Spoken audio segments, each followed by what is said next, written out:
worked with two co-writers, Joey Curtis and Cami Delavine, and we had always tried to write the script as personal and as intimate as possible. And we spent 12 years working on the script and 67 drafts. We wrote 67 drafts and just continually tried to strip down the layers and hit like a raw nerve.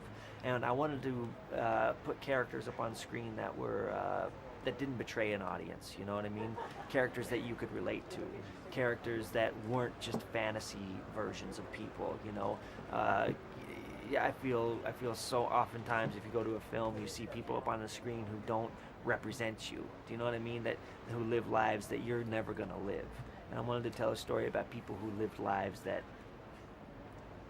I knew, you know what I mean, and people that I've seen people live those lives before, and just try to make an honest portrait of people. And I have to say, the last thing is Ryan and Michelle. I consider them to be co-writers in the film because they gave so much, and I would spend 9 hours at a dinner with Ryan or something, and come back and rewrite the film based on my inspiration from that conversation.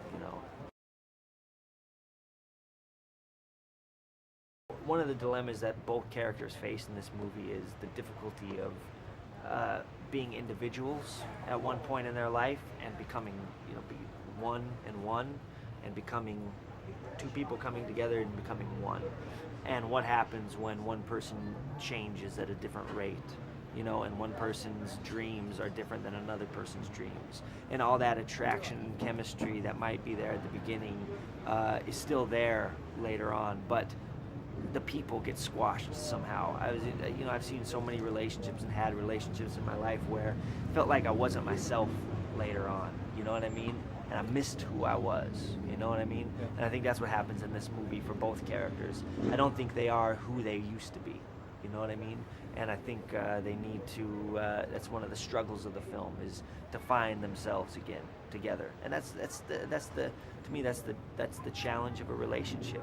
How did two come together and be strong together, but still be individuals? I had always believed that Ryan and Michelle would have an amazing chemistry, but I had never seen them on screen. I'd never seen them together actually until we started shooting. And there's a scene where where he brings flowers to her. He comes over to her parents' house and brings her flowers, and I just put the camera in the back and just witnessed it. And there was this thing that happened between them. There was this invisible magnetism that was palpable. You could feel it, you could see it, you could smell it. And I just breathed a sigh of relief because it was there. That chemistry between them was there. Not only was it attracting them, but later on in the film it could repel them. Mm-hmm.